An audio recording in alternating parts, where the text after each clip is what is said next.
Much का भारी हल्ला रे।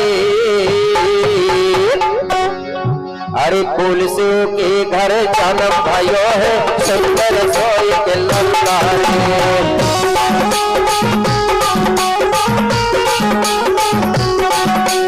पुलिस के घर जन्म भयो है सुंदर सोई के लल्ला रे।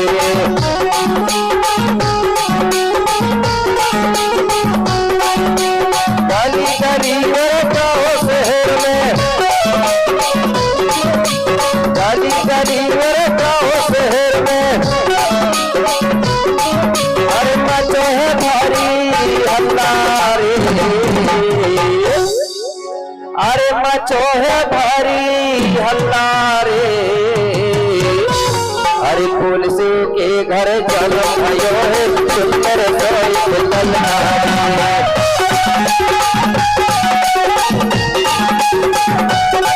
अरे पुलिस के घर जन्म भयो है सुंदर सोई के लल्ला रे।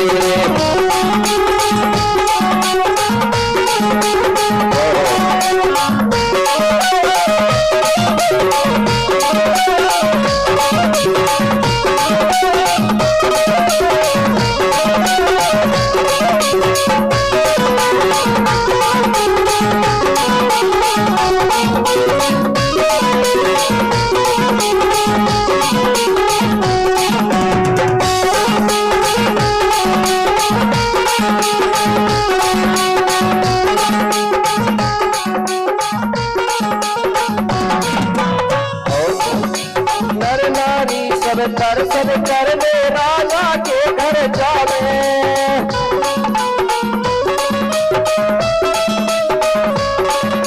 नर नारी सब दर्शन करने राजा के घर जावे।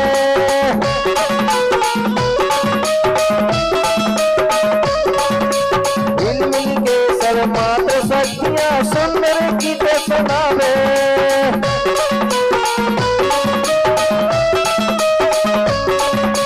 मिल मिल के सब मात्र सखियां सुंदर गीत सुनावे।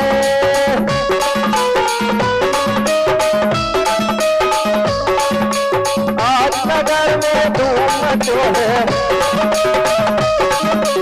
आज नगर में धूम मचो है। अरे मचो है भारी हल्ला रे। अरे मचो है भारी हल्ला रे। अरे पुलिस के घर जन्म भयो है सुंदर सोई के लल्ला रे।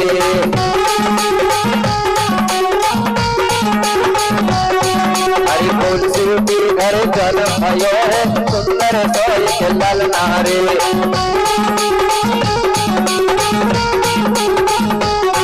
अरे पुलिस के घर जन्म भयो है सुंदर सोई के लल्ला रे। पुलिस के घर जन्म भयो है सुंदर सोई के लल्ला रे। सुंदर सोई के लल्ला रे। सुंदर सोई के लल्ला रे। सुंदर सोई के लल्ला रे। इस प्रकार से जो राजा पुलसियु है, राजा पुलसियु है, उसने पूरे पूर्वकोट गणराज्य में सबको खबर बता दिया कि मेरे घर में बच्चे का जन्म हुआ है, किसी को बता दिया मिला है। इसी बीच में हमारे सम्माननीय जो रायगढ़ जिला से चलकर आए हुए हमारे भूमिका गुरु मरावी जी, उनकी ओर से 100 रुपए की राशि सप्रेम भेंट दी जाती है। शंभु गौरा उनकी मनोकामना को पूर्ण करे, बहुत बहुत धन्यवाद। तो इस प्रकार से मेरे भाई राजा पुलसियु बड़ा खुश हुआ। अब राजा पुलसियु ने क्या किया, उस बच्चे का संस्कार कराता है। तो उस समय हॉस्पिटल नहीं थे, अस्पताल नहीं थे, तो हमारे जो बच्चे का जन्म होता था या बच्ची बेटा बेटी का, तो उसका जब संस्कार करते थे तो सबसे पहले जो संस्कार होता था जन्म संस्कार, तो जन्म संस्कार में भी 3 प्रकार से होता है। तो सबसे पहला जो संस्कार है उसको बोलते हैं गोडी में गोल एर चखाना या गोल एर सियाना। इसका मतलब होता है मीठा पानी पिलाना या चटाना।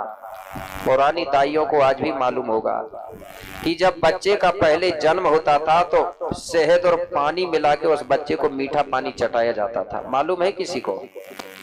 नहीं, पढ़ने लगे ना, हॉस्पिटल अस्पताल के चक्कर में भूल गए। सभी समाज के लोग बच्चे को शहद और पानी मिला के बच्चे को चटाया जाता था, जिससे बच्चे की मुंह का स्वाद बदल जाता था, बच्चे के मुंह में चुलबुलाहट आ जाती थी। दूध पीने की आदत बनाने के लिए मातृ शक्तियां करती थी, जिसको बोलते थे गोलेर चखाना, मतलब मीठा पानी चटाना या पिलाना। ये सभी समाज की मातृ शक्तियां कहती थी। आज भी जिसकी उम्र अगर 60-70 की होगी तो वो दाइयों को आज भी पता होगा इस बात का। ठीक है, हाँ, ये सभी समाज की करती थी, चाहे वो कोई भी समाज हो, सबकी रीति एक जैसी थी।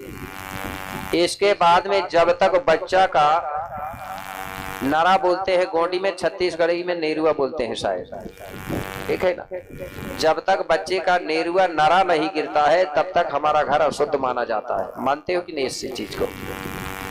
तो गोंड तो छोड़ो, सभी समाज के लोग इस चीज को मानते हैं। इसका मतलब है हमारी जो भारत की संस्कृति वो सब एक जैसी है कि नहीं?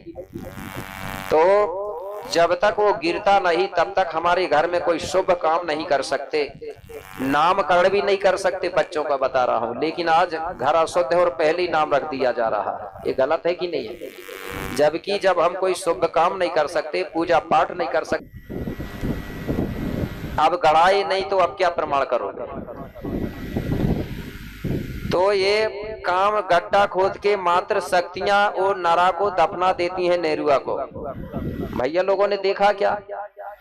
नहीं देखा, किसी ने नहीं देखा, क्योंकि पितृशक्ति देखते भी नहीं है। ये काम महिलाओं का होता है, क्योंकि उस बच्चे को ये महिला वो नेरुआ जो दफनाती है उसका मतलब होता है कि उस बच्चे को मात्र शक्तियां पहले ही दफन कर देती हैं, वो दफनाने के बराबर माना जाता है।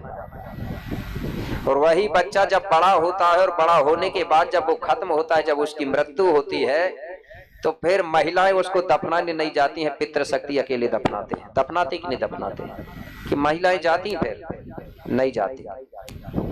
तो महिलाएं उसको पहले इसलिए दफना देती हैं, उस समय वो बच्चा जो होता है, बालक होता है, वो निर्दोष होता है, शुद्ध होता है। और वो जब बड़ा होता है तो कई प्रकार की मोह माया लालच में पड़ जाता है, तो महिलाएं उसको शुद्ध स्थिति में दफना देती हैं, इसलिए बाद में महिलाएं उसको दफनाने नहीं जाती हैं। तो जो नरा दफनाया जाता है उस गड्ढे को पितृशक्ति नहीं देखते, और वो जब आगे चल के जब बड़ा होता है और मरता है उस गड्ढे को मातृ शक्तियां नहीं देखती। आज भी ये व्यवस्था है ना? तो इस प्रकार से मेरे भाई मातृ शक्तियों ने उस गड्ढे में उस नरा को दफनाई। जहां पर नरा को दफनाया जाता है उसी जगह को गोंडी में बोलते थे नार। नरा से क्या बना? नार बना। और नार यानी क्या होता है? गोंडी में दुकानें आई हैं, यहाँ से पहाड़ा खरीद लेना, पुस्तकें कुछ सब तो जानना चाहिए ना। गोंडी में नार को बोलते हैं, नार बोलते हैं, और हिंदी में नार मतलब होता है गांव। बोलते थे कि नहीं, नार नगर। तो नरा से ही नार और नगर का निर्माण हुआ है। तो इस प्रकार से एक काम जब होता है तभी हमारा घर शुद्ध होता है। तो ये शुद्धिकरण के लिए कार्यक्रम किया जाता है। तो कौन से गुरुजी को लाते हो आप? आता है? कुछ लोग कहते हैं नहीं, बोले गुरुजी नहीं आएंगे तब तक कोई काम सफल नहीं होगा। तो फिर ये शुद्धिकरण के लिए कौन से बड़े गुरुजी को लाते हो? ये कितना ही बड़े गुरुजी ले आओ, कितना ही बड़ा कुछ भी ले आओ, ये किसी से शुद्ध होने वाला नहीं है। ये शुद्ध होता है सिर्फ हमारे रिश्तेदारों से, हमारे बेटी दामादों से। होता है कि नहीं होता है? आप 1000 दूसरे धर्म के गुरु ले आओ तो आपका काम सफल नहीं होगा। जब तक आपके रिश्तेदार नहीं होंगे, आपके बेटी दामाद नहीं आएंगे, तब तक आपका काम सफल नहीं हो सकता।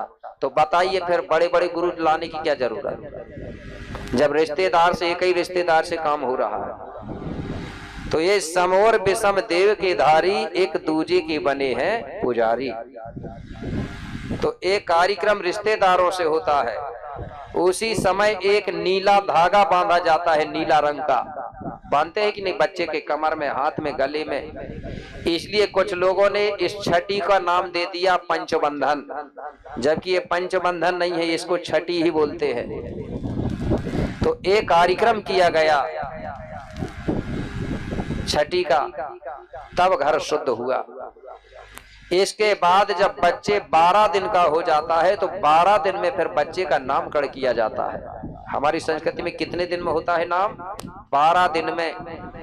अब हमारे लोग घर शुद्ध हुआ ही नहीं और पहले नाम रख दे रहे हैं, इसलिए तो गड़बड़ हो रहा है। जब बच्चे की उम्र 12 दिन की हो जाती है तब 12वां दिन में कार्यक्रम किया जाता है। उसी को लोगों ने बारसा में बदल दिया।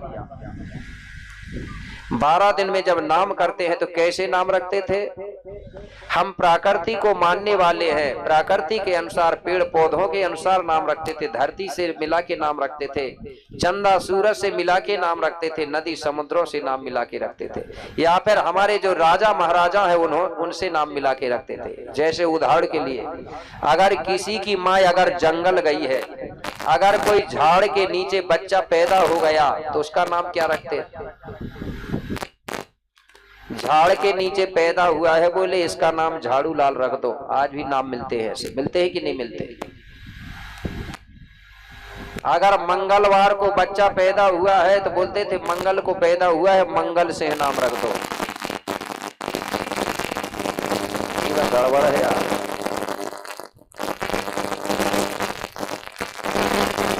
धर्म के लोग हैं कि अंग्रेजी धर्म के लोग हैं, धर्म के लोग हैं कि अंग्रेजी धर्म के लोग हैं, रख रहे कि नहीं? रिंकू, पिंकू, टिंकू, पता नहीं क्या क्या नाम,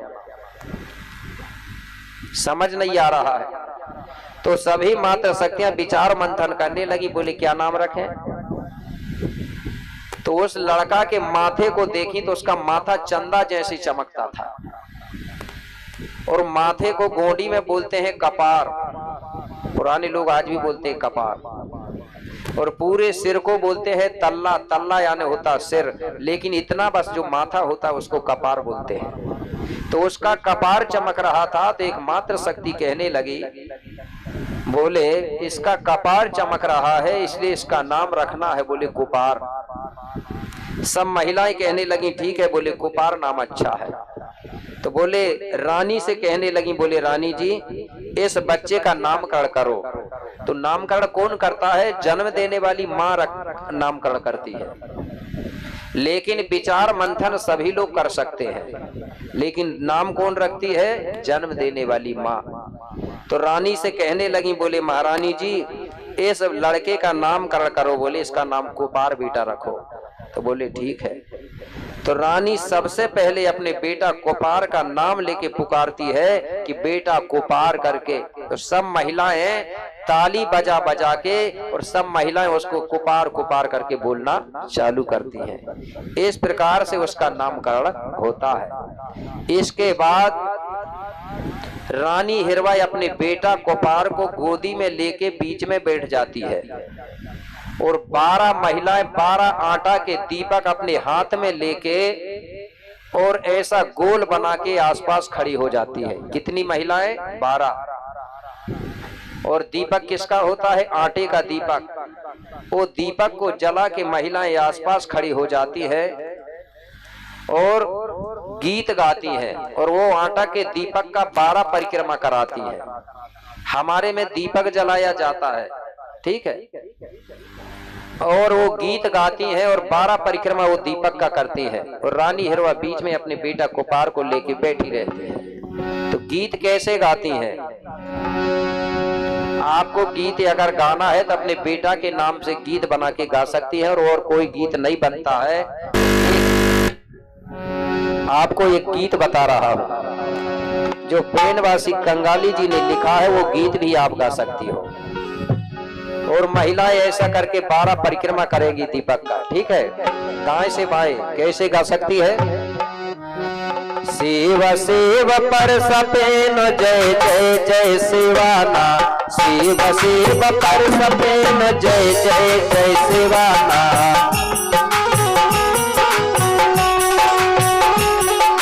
शिव शिव पर सपेन जय जय जय शिवाना।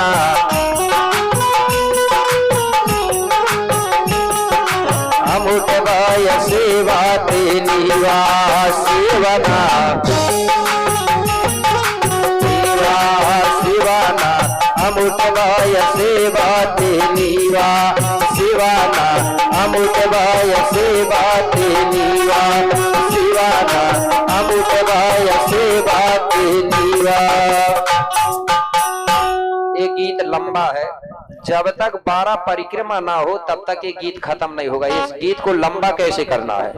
शिव शिव सजुर पेन जय जय जय शिवाना शिव शिव सजुर पेन जय जय जय शिवाना अमुटवाय सेवा तेनीवा शिवाना अमुटवाय सेवा तेनीवा शिवाना। ठीक है, और आगे लंबा करना है तो जोड़ते जाओ। सेवा सेवा बूढ़ा देव जय जय जय शिवाना सेवा सेवा बूढ़ी दाई जय जय जय शिवाना। लंबा होगा कि नहीं? और अगर नाम भूल गए तो अपने परिवार का नाम जोड़ते जाओ। सेवा सेवा दाऊ दाई जय जय जय शिवाना सेवा सेवा या जी जय जय जय शिवाना। जब तक 12 परिक्रमा नहीं होगा गीत खत्म नहीं होगा। पूरे परिवार को जोड़ते जाओ। ठीक है ना? धोखा से मत कह देना सेवा सेवा राम लखन जय जय, गलत हो जाएगा पूरा। नहीं तो आदत बनी हरा वहीं जाते हैं लोग। हमारे पुरखाओं का गीत गाना है, दूसरे के पुरखाओं का नहीं। ये राम लक्ष्मण भरत शत्रुघ्न ये सारे के सारे ब्राह्मणों के पुरखा हैं। ठीक है ना? तो उनके पुरखाओं को वो सुमरेंगे, तुम्हारे को तुम सुमरो। ठीक है, हमारे लोग हमारे को छोड़ देते हैं, उनका सुमरन करते हैं। जितने भी वेद पुराणों में जिनको भगवान बताया गया है वो सारे के सारे ब्राह्मणों के पूर्वज हैं। ठीक है ना? तो इस प्रकार से उन्होंने गीत गाई और उसका जन्म दिवस मनाया। तो हमारे समाज में जब बच्चे का जन्म होता है तो 12वां दिन में जन्म दिवस मनाया जाता है, खुशियां मनाई जाती है। 12वां दिन से लेके 1.25 महीना तक के कार्यक्रम कर सकते हैं, 1.25 महीना के अंदर। ठीक है ना? हर साल जन्म दिवस नहीं मनाया जाता। आज हमारे गोंड समाज के लोग दूसरे की नकल करके हर साल जन्म दिवस मना रहे हैं। मना रहे हैं कि नहीं मना रहे हैं? मना रहे हैं कि नहीं मना रहे हैं? मुझे ऐसा लग रहा है ध्यान कोई दे नहीं रहे हैं। ठीक है ना? जन्म दिवस हर साल मना रहे हैं कि नहीं मना रहे हैं? ये बताओ हाथ उठा के। नहीं मनाते? नहीं मनाते? मनाते? बर्थडे मना रहे हैं क्या? जितने ज्यादा बर्थडे मनाओगे बच्चों की उम्र कम होती है, लिख के रख लो। ठीक है ना? आप हर साल अगर बर्थडे क्या है मनाओगे ना तो उम्र कम होती है, और आप उसी उम्र की खुशी में केक बांट के खा रहे हो, ये अच्छी उम्र कम हो रही है। पहले के लोग कभी जन्म दिवस नहीं मनाते थे, उनकी उम्र कितनी ज्यादा थी। और वो भी उल्टा हो रहा, माता पिता बच्चे को मिठाई खिला रहे हैं। हमारे में जन्म दिवस मनाने का बार बार नहीं है, सिर्फ एक बार मनाया जाता है। और वो भी कैसे मना रहे हैं पता नहीं, कौन से धर्म से मना रहे हैं, कौन सा धर्म से मना रहे हैं। मोमबत्ती जला के बुझाना ये गोंडी धर्म है क्या? कौन सा धर्म है आप ही बताइए, मुझे पता नहीं। कौन सा धर्म है, कौन सी संस्कृति है, मालूम है किसी को? और बर्थडे बोलते हैं कि बर्थडे बोलते हैं, मुझे तो समझ भी नहीं आता। मैं तो सोचता हूँ सबसे बड़ा लड़का होगा तो बर्थडे कह रहा है। कौन सी संस्कृति है ये मोमबत्ती जला के बुझाना? आपको मालूम है? किसी को नहीं है। जब जिस चीज को जानते नहीं तो क्यों मानते हो? एक क्रिश्चियन धर्म है, ईसाइयों का धर्म है, उनमें मोमबत्ती जलाए। आप बताइए, आप क्रिश्चियन हो क्या? तो फिर क्यों बने जा रहे क्रिश्चियन? ये मोमबत्ती जला के बुझाना एक ईसाई धर्म है, क्रिश्चियन धर्म है। हमारे में जन्म दिवस एक ही बार मनाया जाता है, जब बच्चे का जन्म होता है, तो वो भी आटे की दीपक जला के। बताइए, दीपक जला के और बुझाना चाहिए क्या? फिर इस चीज को समझो। तो हमारे में जन्म दिवस बार बार नहीं मनाया जाता, एक बार मनाया जाता जब बच्चे का जन्म होता। तो 12वां दिन मना सकते हो, और 12वां दिन नहीं मना पा रहे हो तो 12वां दिन से लेके 1.25 महीना के अंदर कभी भी मान सकते हो। तो इस प्रकार से गोपाल बाबा का 12वां दिन में जन्म दिवस मनाया गया, खुशियां मनाई गई। गीत गाए गए।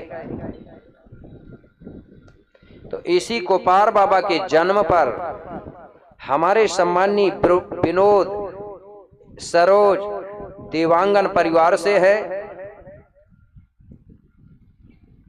और गांव है मेहंदी कला। उनकी ओर से कोपार बाबा के जन्म पर 100 रुपए की राशि सप्रेम भेंट दी गई है। कोपार बाबा उनकी मनोकामना को पूर्ण करे। बहुत बहुत धन्यवाद। जोरदार ताली से सम्मान।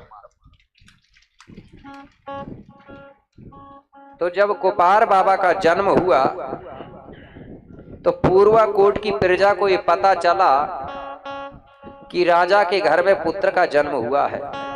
तो सब लोग कोपार बाबा का दर्शन करने के लिए रोज राजा के घर जाते थे। रोज राजा के घर में किसी न किसी का आना जाना लगा रहता था।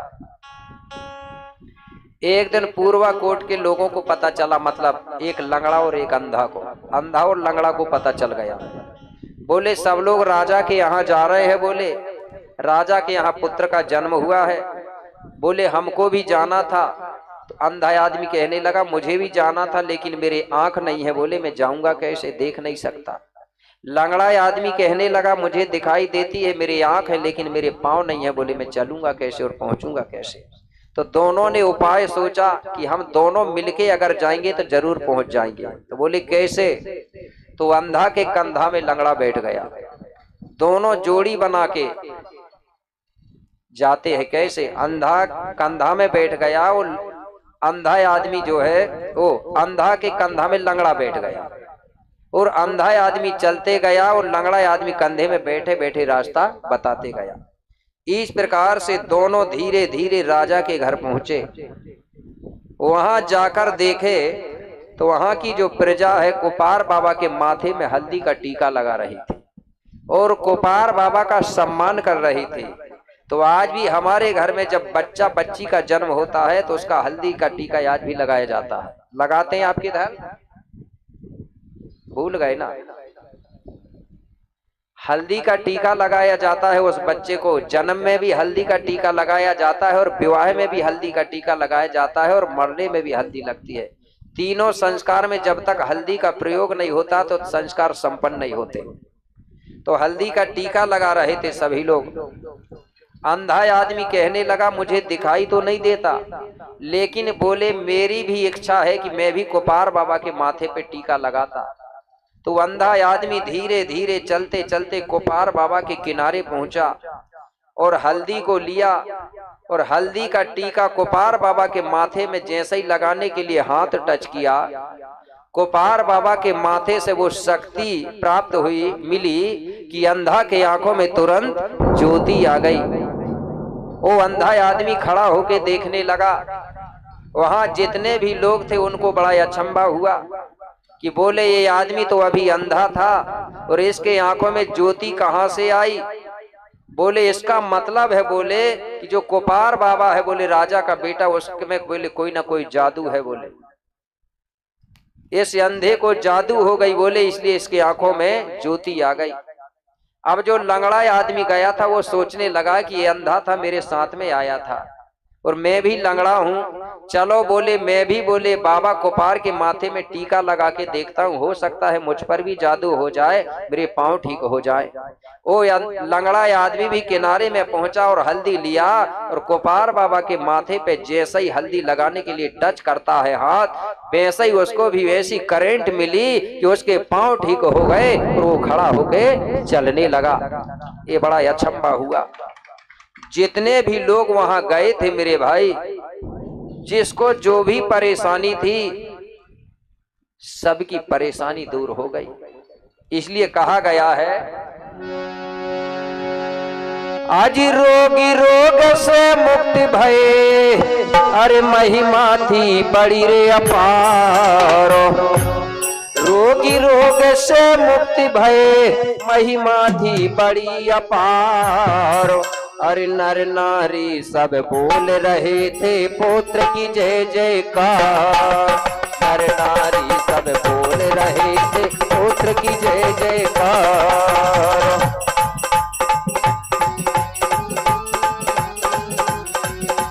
नर नारी सब बोल रहे थे पुत्र की की जय जयकार, ओ भैया पुत्र की जय जयकार, सखाजन पुत्र की जय जयकार।